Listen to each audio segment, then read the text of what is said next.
Welcome to Studio 58A Live here at the Jamaica Information Service, our discussion program coming to you live on Facebook. I'm your host, Vaughn Davis. Thank you to everyone joining us online wherever you are around the world. We really do appreciate it. Thank you for your eyes. And as you watch, remember to send in your questions and your comments so we can put them to our guest. And like how we have your attention, just do us the same favor we always ask. Share this video with a friend or 2 or 500 so we can have a very lively discussion. Now, it's one of the country's best kept secrets. The government, specifically the Ministry of Labour and Social Security, has a facility specifically designed to help match job seekers with potential employers.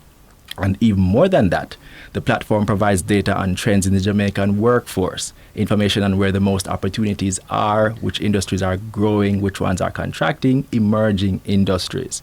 Information people can use to chart their careers or invest and reap real financial rewards. Best of all, ladies and gentlemen, people watching online right now, best of all, wait for it, access to this platform is free. Free. Free. I'm talking about the labor market information system, and our goal today is to make sure it becomes a household name by the end of this program. Here to help me do that today is Divisional Director for Industrial Relations and Allied Services at the Labour Ministry, Ms. Gillian Corrodus. And as we go on, we're going to get into another serious issue, one of child labor. And here to help us discuss that is Ms. Sasha Deer Gordon, Director of Child Labor at the Ministry of Labour and Social Security. Welcome to both of you. Thank you very much, Vaughn. It's our pleasure. All right. So to kick things off, as I said, it's one of the best kept secrets in the country, and I don't like that. I want that to change as soon as possible. But what exactly does the Labour Market Information System, LMIS, offer to people? Thank you very much, Vaughn. And I want to say that the Ministry of Labour is not into keeping secrets. All right. Once it's a very good offering, a very good opportunity, we want to share it with all persons, and in particular all our Jamaican workers and all our Jamaican employers, and also the multilateral enterprises, multinational enterprises. And the LMIS really is a platform that we're sharing labor market trends, as you said. When we talk about labor market trends, you want to know what is happening first and foremost in terms of the labor force. What percentage of our labor force remains unemployed? And I want to say that I'm happy to share that, as many of us would have heard, our unemployment is trending downwards as a country. In 2016, July, and we're in July now, in 2016, July, we were at 13.7% unemployment based on Statins data. And just last year, you could see that it's been trending downwards, and we are hovering in the 8% region, which is wonderful. Meaning so that we're doing more people very are well. Finding work, right? However, we're still very concerned about the employment of youth, and we have been looking at what is happening with our young persons, what are the issues that young persons are facing. So the LMIS is researching some of this kind of information. So researchers, academia, employers, job seekers will find information on emerging occupations, because it's said oftentimes that the youth of today, in their academic training, they might be preparing themselves for jobs that will not exist later. And I will say that it's not going to exist. The world of work is changing, and business processes change. But the sectors will largely remain, but it's how the sectors respond to the changing demands. New technologies, automation, things so like that. it is okay to study your field, but how you carry out your work and the skill sets it will require will be changing. So therefore, if you're training today, definitely you will have to continue training to be upskilled, to be suitable for the opportunities that will present in the future of work. So LMIS helps us with all of that. And you can find jobs on our LMIS website. So you hear that, people, there are jobs there. I mean, some people might think it's for young people. You know, it's technology-based and person might be a little intimidated by that. So is it really for something, let answer that question, is it something that people should be intimidated by, persons who might not be so tech-savvy as they think? I tell you something, it's all ages. Because at whatever age you desire, you can take on even a new career. And if you want to take on a new career, we give you all the information in terms of what is new in certain industries and so. So really, it is for everybody. And I find nowadays we are saying that the younger persons are more tech savvy. I want to say that a lot of the seniors are very tech savvy these days. I'm sure a lot of persons who are seniors are also watching us, you know. So it's for everybody. And I mean, we have come this direction because we recognize that gone are the days that people want to walk into the physical buildings or to write letters to us and wait on responses, you know, but want real-time information, just anytime, accessible anywhere, you know, and that is what we are doing with the LMIS. Which brings me to my next question. How exactly does one access or, you know, gain access to the LMIS? All right, well, we have two platforms. We have the website, and we have an enhanced website that you get all of the reports and research that we'll be doing in terms of the different career options and what's happening in different industries and so. So even for entrepreneurs, if you want to go into some entrepreneurship venture, the LMIS is also there for you. All right. You know, so whatever you want to find out, we have that through the website. And also, for the actual jobs, job seekers, employers having vacancies, looking for a platform that helps you, because, you know, getting the right skill sets sometimes is very time consuming. Right, definitely. You'll have to go through several interviews with different persons, but before you even get to the interview, you have lots of different applications, a flood of applications coming. What our platform really does is to do a skill matching for you. So you actually get a short listing from our website and from our app. So elaborate on that. So employers can basically use the platform to put up the jobs that they have available and the skill sets that they require, and the platform itself will go through and find suitable applicants and match them. That's correct. Yeah. And you know, it is a portal that everybody needs to use. Even if you're employed right now, you might want to see what are the opportunities, because nothing is static, you know, and as the future of work is unfolded, you know, we have to look at all the opportunities that are available to us as individuals. All right, so whether you're an employer, you want to look at how easy it is to get staffing for a particular set of jobs. The LMIS app, the LMIS website will help you. If you're a job seeker, anywhere at all in Jamaica, internationally, you can access our information, our platform. So even overseas persons can look and make a connection. That's right. All right. So I guess the it's question global. Is it user friendly? I mean, you want to get on it and feel like it's not going to take me through our bungalow pages and wholly unnecessary. That it's going to take me to where I need to go easily, so I can understand it and use it properly and help it to benefit myself. Certainly. All right. So once you get on to the platform, the website, it's easy to access and it's easy to maneuver. What we recognize is that a lot of persons want to use their smart devices. Everybody has a smartphone or many smartphones. Exactly. I'm sure our audience today can attest to that. Many of us have several smart devices, and we have the LMIS app available on Google Play Store. All right. So you can go and download and just have it readily accessible. And we have it for Android devices, and also the Apple devices will be coming soon. So we're looking for everybody to be on board with our new digital platform and the way the Ministry of Labour and Social Security will be reaching the citizens. All right, lovely. And all persons who want to interface with us. So I guess it sounds like the ministry is taking leaps into the 21st century, making That's sure the information right. is available That's to right. people where That's they right. are. All We are learning from our own research. Right. Because So it's what are some of the signaling that things- digitization is the way to go. So what are some of the things that the LMS is telling us about the labor market today? What information can you just share with us what's going on? Well, what it is saying to us is that it is not business as usual. It is, as I say it, business unusual.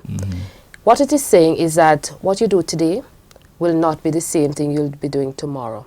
Even the way we are presenting today, I'm sure it will be modified soon. And we have to keep abreast of these changes. And what the LMIS is saying to us is that there are a couple of things that are driving the change, and the change is being driven by demographic changes. Okay. You have quite a large demographic of young persons. When I say young persons, young might be redefined soon. Yeah, definitely. Because we are having persons even wanting to work beyond the normal ages of retirement. You're even having persons saying that I want to work as long as I can work. Exactly. Right? So the questions are even raised. Do you have a retirement age soon or no retirement age? You know, things like that.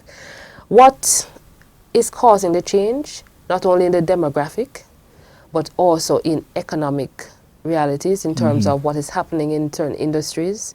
You have more different industries booming now. We have a lot of booming in the digital economy. Right. And we're seeing that even in Jamaica here, you're seeing a lot of persons employed in the BPO sector. Definitely. Taking over. Yeah. You're seeing the film industry. A lot of countries are looking for people who are in the film and creative industry.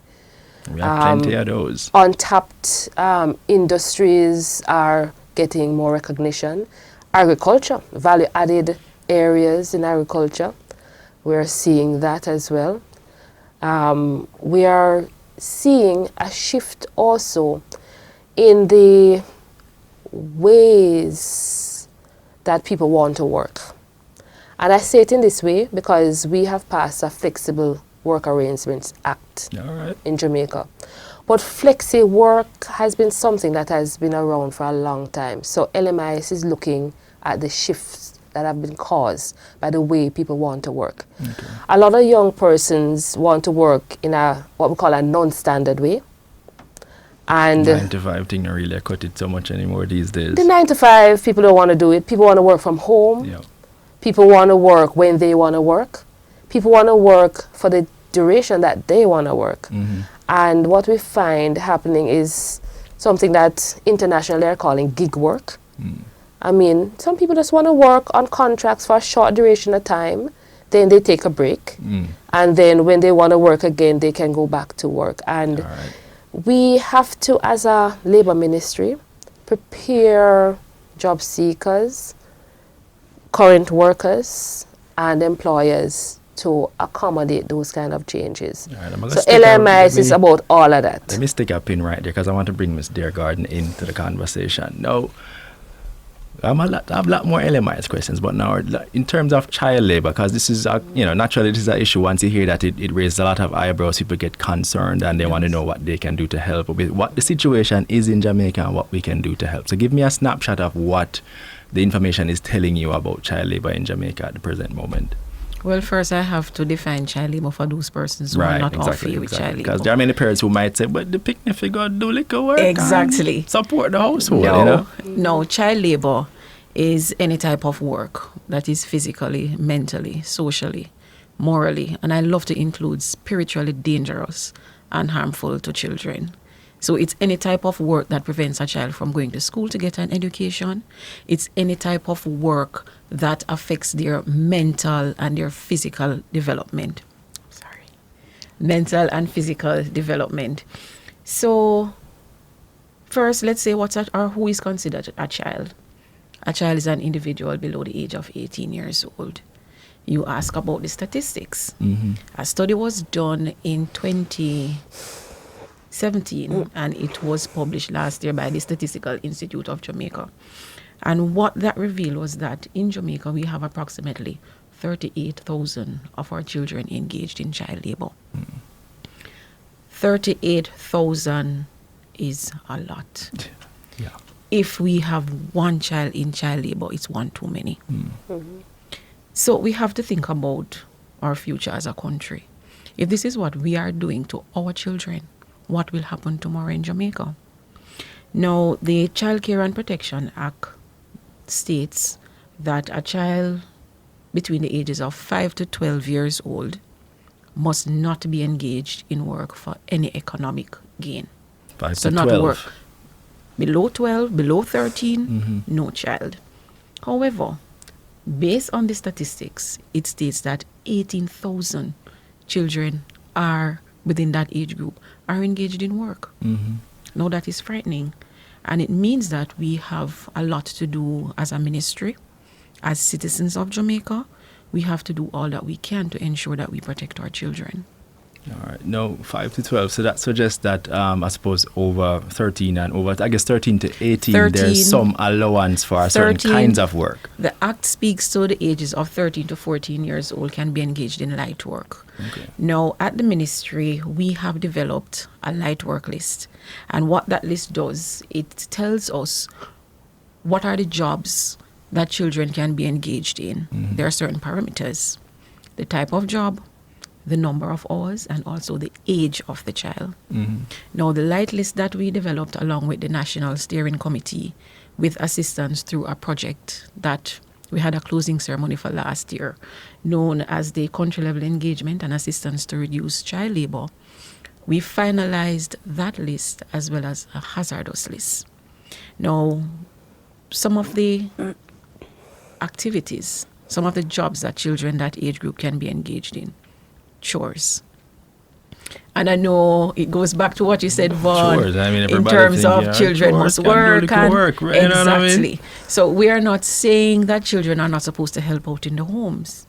But what we are saying is that it must not affect them going to school to get an education, and it must also give them time for leisure, because that is something that is very important.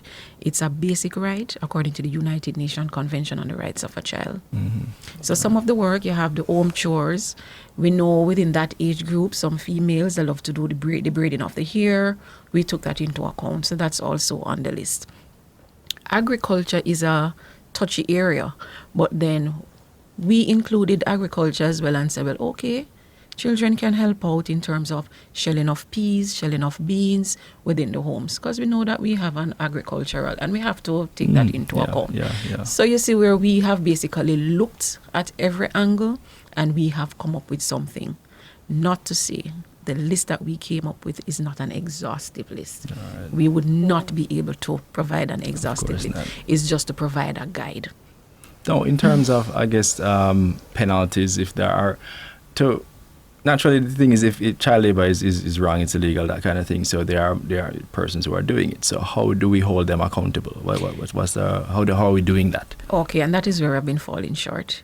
And this is something that we're going to be taking strict measures against. You have the Child Care and Protection Act. It states that it starts at 250,000 or 3 months imprisonment. But that is for regular child labor. And I say regular because you have another part of child labor that is considered the worst forms of child labor, which Convention 182 speaks to. So for the regular child labor, you can say $250,000 plus and or 3 months in prison. Okay. Now, for the worst forms of child labor, it starts at 500,000 or 6 months in prison and By goes worst up to, forms, that are we talking about? We have to get specific. well, when you talk about the worst forms, you're talking about child prostitution, child pornography. You have the trafficking, because that is something that's a lot now in Jamaica taking place, a lot trafficking in persons, and more so specifically child trafficking. So like those, the fines for those goes up to a maximum of $1 million. All right. No. As you said, there are many persons, for example, parent family who, for example, they sell in a market for argument's sake, and time's hard, and many hands make work light. So you might find a situation where you have a vendor who, for example, sells juice, sell clothes, whatever the case may be, and he says, all right, help pay a school fee or help raise a lunch money for tomorrow. You have to come do liquor selling in on the stall beside me. How do you view that situation? Funny that you mentioned that, Vaughn, because it's selling in a market, although you're there with the parent or the guardian, is considered dangerous. Mm. When you think about all the different scents, the chemicals that are there in the market, because it's there, that affects the child. When you think about a child who will go out on the road to sell bag juice, stop vehicles, that is extremely dangerous. Two things can happen right there, Vaughn. The child can be hit down, one, and even worse, someone can take the child. Of course, that's right. And that how you come in with child trafficking. So we cannot create a space where we present these loopholes for these situations. Yes, we know that it happens, but the same Clear 2 project that I mentioned, they are currently, through the Child Protection and Family Services Agency, they're currently working on a study. It's called the Street and Working Children. So what that study will do, based on the findings, they will make recommendations as to how it is we can treat those situations. Because those are in and of themselves has to be treated differently. Right. All right, so let me show some love to the people who have joined us online, people who are sending in questions. Candice Kristen, she wanted to know how recent the statistics were in relation to child labor and so on. How recent are those statistics? Well, the study was done in 2016. The fieldwork was conducted in 2016, and it was published in 2018, so last year. All right, so it's fairly recent. Yes. All right. Special big up to Ricardo Portius, who's always bigging us up and showing us love. Thank you for your eyes. Don White, thank you. Lorna Luton, I think this question looks like it's more for you, Miss Corrodus. It's more less a question, but more so like a comment. She'd like to ask why, when they train the youth in the JDF and send them home, can they get a chance? So it suggests to me that she's worried about the opportunities available for the youngsters, and what opportunities, I guess, that through the LMIS he can convince her how the LMIS can help her in her particular situation. Thank you, Ms. Luton, for your question. Really appreciate that. Thank you for your question. And the LMIS is designed to do just that, which is to provide opportunities, because there are many areas of training that that youngster might be exposed to. And what the LMIS platform does is to look at the different skill areas and to match it to the jobs that are available. And one of the things that I will quickly say is that what the LMIS also does is to provide information for those who want to work for themselves, create their own employment. And I was speaking to a youngster recently, and he said to me, how do you know what are these emerging jobs? In another 10 years when I'm done studying, or 6 years when I'm done studying, how will I know what these jobs are going to be? And my quick answer to him was that we will know the industries. We might not know the exact name that job might be called by, but we'll know the skill sets that are going to be needed. So what we encourage persons to do are to be getting the skill sets for the industries, because as the world of work continues to change, this youngster, as she's asking about, who has been trained today in one area, might have to do continuous training so that he will have the mix of skill sets needed for the employment opportunities or the entrepreneurship opportunities that will be presented. And I'm making it very clear that it's not about just jobs, working for people, but even working for yourselves. That's what we're promoting when we talk about employment in the LMIS. Now, let me ask you, one of the things I found particularly interesting in researching the LMIS for this interview is that apparently there are opportunities, training and development opportunities. So, for example, somebody who might, not necessarily have the soft skills. So, you went on a training course, you got the training, you have the training, you know what to do. but you don't necessarily how to put yourself in or show yourself in the best light so that the employer might look favorably upon you. But I understand that the LMIS facilitates that. How exactly does it do that? Right. So we have what we call job readiness training. And what it does is to teach you those little things that you say, but I have done a course of study, I have a certificate, all the academic qualification, but there are certain things like the interviewing skills that you need, the softer skills, analytical, critical thinking skills. We take you through that kind of mental exercise. Those skills that are necessary, the business etiquette, you know, just that persons feel comfortable when they are exposed in the on-the-job training experiences. And what we find is that when we expose our persons, or I don't want to say young persons because we take anybody. Participants. Or participants, that's right, yeah. Vaughn. When we expose our participants in this way, they feel more comfortable when they're placed, and our employers that take our participants feel more comfortable having them and end up keeping them way beyond our initial placement. You mentioned place. So does placement take place as well? Of course, we're about providing real jobs. We're not just talking, we act on what we say. So when persons are looking for employment, you come onto the LMIS website or onto the app and you register and you're actually placed after you're interviewed. So it is not just, it is all types of jobs. It's not just a portal where you scroll and look and all then type hope of jobs. So all industries, all classifications. One of the things I also found particularly interesting is that you make special accommodations for special groups, including the disabled and, you know, aged and young person, that kind of thing. Talk to me about that. Right. What we find is that we have a community of persons with disabilities, and they're able to work. But it's difficult for them for many reasons to find employment, because one of the biggest challenges is even getting to interview. Just getting to the place, and right? Getting to interview is very important to get a job. Right. And this platform actually provides that connection so that the person can actually get an interview, and from that interview will gain employment. What it also does is give them an opportunity to job search. So you don't have to just rely on one medium for job search, but you will be finding that our LMI's website and app gives you the opportunity to see jobs, to research careers.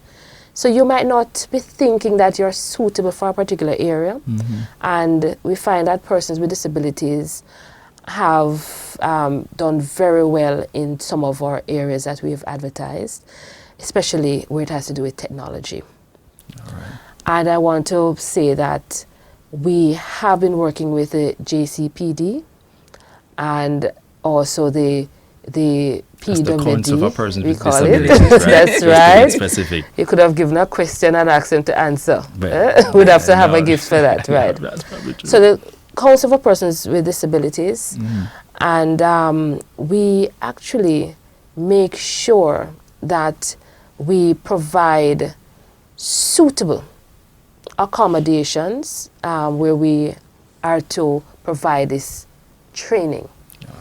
And you know that the Ministry of Labour, as you would have alluded to, has a keen interest in providing opportunities for persons with disabilities. Even our early stimulation programs, you know, we make sure that the young persons are included in everything that we do. And we're really encouraging employers to recognize that these persons are able and are able to carry on work that is very productive in a very efficient manner, and we have included them in our database and encourage persons to make sure that they give equal opportunity in employment. All right. Candice Christian just sent in a quick question. Thanks, Candice, for your question. She says, is the app functional for the disabled, such as the blind/visually impaired or even the deaf, hard of hearing. So I guess, even as much as we have these technological advances, we still want to know that there are still accommodations for the special needs, I guess, through the app or the website, stuff like that. All right. Well, we have accessibility, but it is work in progress. And as we continue to roll out, we'll ensure that we work with the community of persons with disabilities to ensure that what we have rolled out is in fact working for them. Right. So yes, it provides some accessibilities now, but as I indicated, it is work in progress, and we will continue to fine-tune, because we are not a ministry that assumes anything. Okay. We make sure that we make our users feel comfortable in giving us their feedback, and we act on this kind of feedback. All right. One more question before I hop back over to Mr. Deer Gordon. People tend to think that in the LMIS is only low-level jobs, because the natural tendency to think that is, for example, the work in the wholesale, or for example, at low end at the BPO center, working in a call center, for example, or, just basically jobs that don't really have the mobility that you would want. Is this true or is it false? That is definitely false. And you might have heard our minister speak recently, and she spoke about the fact that as part of our platform for giving even work permits, granting work permits, we will be asking that all companies, all enterprises advertise on our own platform, the LMIS, to ensure that persons locally get the opportunity. And there are all level jobs in all industries that we're talking about. So whatever your profession, whatever your levels of certification, whatever your skills, if you have no skills yet, we are still willing to work with you towards getting those skills. So everybody is able to find something on the LMIS website and with the app. So there you have it, ladies and gentlemen. Log on to the LMIS. That's lmis.gov.jm, and there's numerous opportunities there. I mean, you can look and find information on the trends in the workforce, which industries are doing well, which ones are doing not so well, which ones are growing, which ones you might want to make an investment in and develop yourself, or a friend or somebody who can get involved. There are opportunities for you to get placed. There's opportunities for you to do some employment, workplace readiness training, so that you can develop yourself and matriculate into the workforce easier. It's there to make the process easier.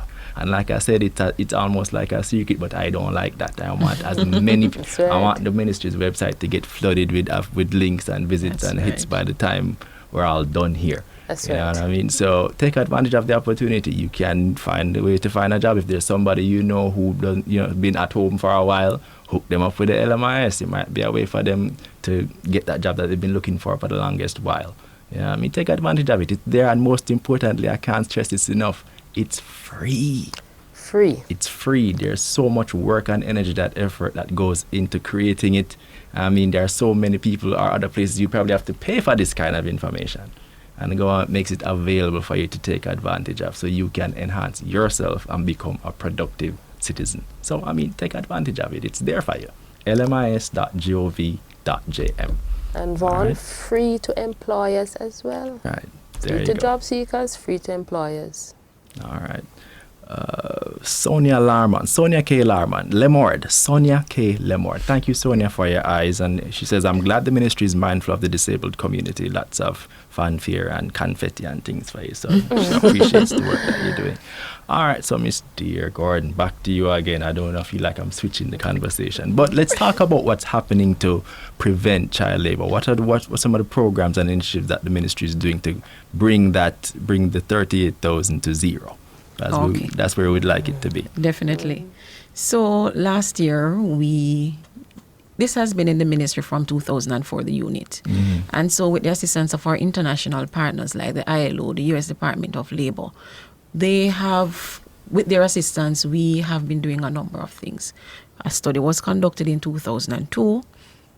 They had some rapid assessments done to determine what's the level 2016, the other survey was done, but in between that period, they had some baseline surveys that were done. So we saw where things had increased, the numbers had increased, but then we are seeing it went down. Maybe small, but it still went down. So the ministry has recognized this, and what we have been doing since last year, we have ramped up our sensitization sessions. Last year, as part of the Labour Department and 80th anniversary, we conducted 5 roadshows, regional roadshows.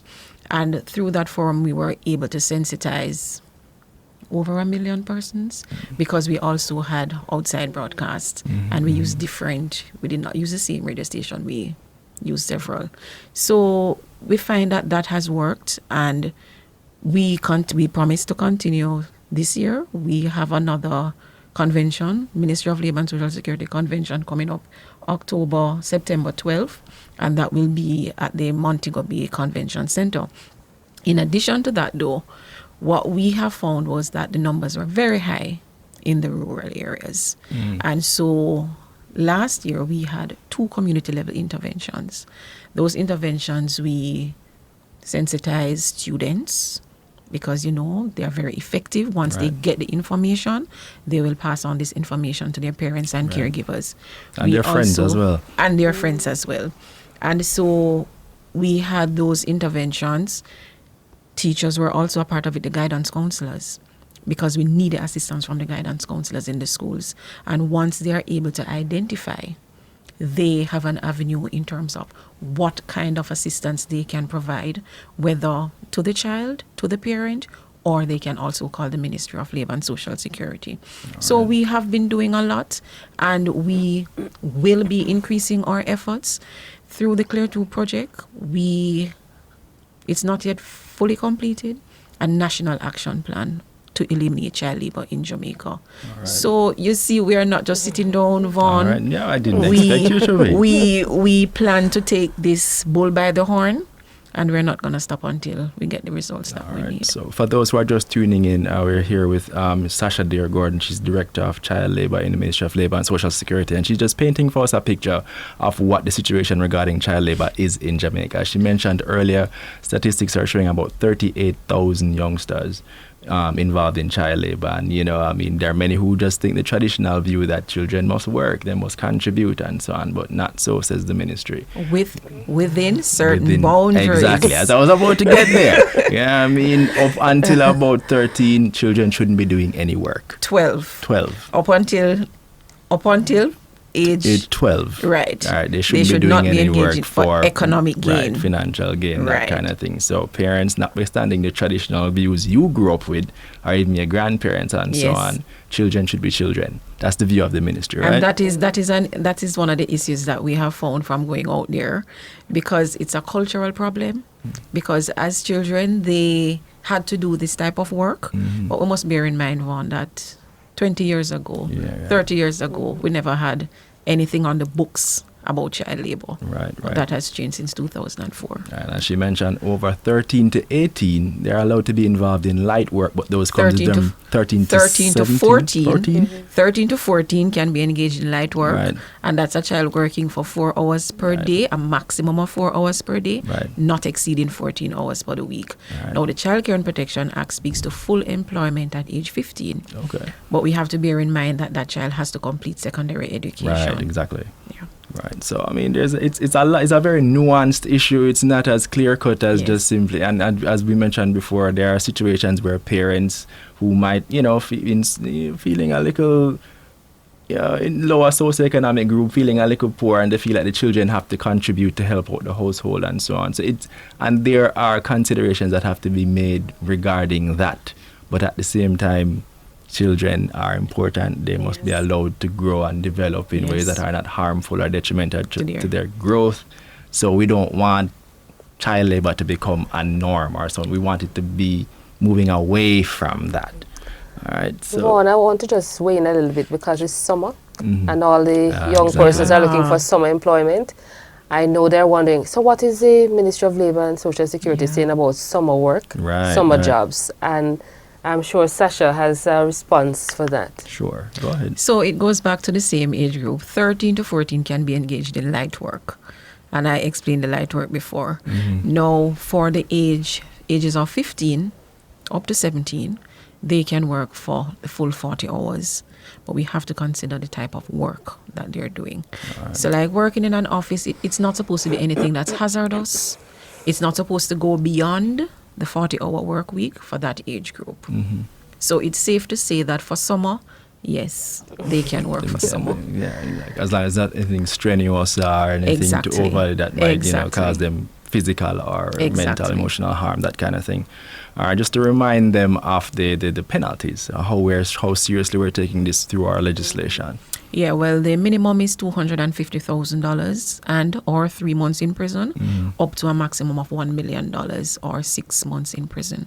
All right, there you have it, ladies and gentlemen. I'm going to just give the last word to both of you as we move to wrap now. So, Ms. Corrodus, just let persons know, give them the last bit of information you want to share with them as far as the LMIS, the Labour Market Information System, is concerned. So, it is one of the newest and most interactive websites that you will find in terms of local employment here in Jamaica. And the LMIS website and app is a must for all employers, job seekers, current workers. If you're looking for a second career, LMIS is there. And I just want to say that we have a mega conference, as Sasha mentioned. We're going to be in Montego Bay, the Montego Bay Convention Center, September 12th. And if persons are in the western side of the island, they may want to register online for the LMIS website and app, because if they are job seekers, we're going to be having a massive job fair in Montego Bay on that day. All right, and the way to participate is to register. If you participate, you will also be able to get information on labor market trends. We're going to be talking about the latest convention, violence and harassment in the workplace. That's the convention ratified by the ILO, International Labour Organization. And we're also going to be talking about our OSH bill. So very topical, concurrent issues in terms of labor. So we're looking to see many persons who are entrepreneurs, managers, directors, job seekers, students, just everybody participate in this convention that we'll be having, and you'll be able to find more information on the LMIS website and also our ministry's website shortly. All right, and over to you, Ms. Deer Gordon. Last words on child labor and what persons should need to know. What should they take away from this conversation? Just to say that children are children. They are the future of Jamaica. So as parents and caregivers, we have to ensure that whatever it is that we're doing, it all is supposed to be beneficial for them, to them. Now, to take away, it is a crime. It is illegal. And it's not as before. We're going to be putting tighter measures in place in terms of enforcement. So parents, guardians, if you need additional information, please call the Ministry of Labour and Social Security, and we are there to provide assistance. All right. Thank you to both of you for enlightening us on two very major issues. I mean, each of them could warrant their own exploration, but we're glad to have both of you so people can get double the information in one short interview. And I'm sure if they want to get more information, they can reach out to the Ministry of Labour and Social Security. You can find them online. They're everywhere, I'm sure, on all social media platforms as well. And you can get more information on both the Labour Market Information System as well as the measures being put in place to combat child labour. Now, it's time for us to wrap. Thank you to everyone who tuned into our discussion, especially those of you who sent in questions and comments. We really do appreciate them. And if you sent in a question and we didn't get to answer it in our discussion, not to worry. We'll be going back through afterwards and be able to send find those questions and send them to the persons so they can get the right information to you. And remember, our audience plays a major part in our show. So if there's anyone you'd like for us to have in studio, let us know. And we'll try to have that person in studio as soon as possible. Don't forget to follow us on Facebook, Instagram, Twitter, at Jamaica Information Service to see who will be in studio next. We do this every Thursday live on Facebook. I've been your host, Vaughn Davis, and this has been Studio 58A Live. Thank you for joining us, and please have a wonderful day.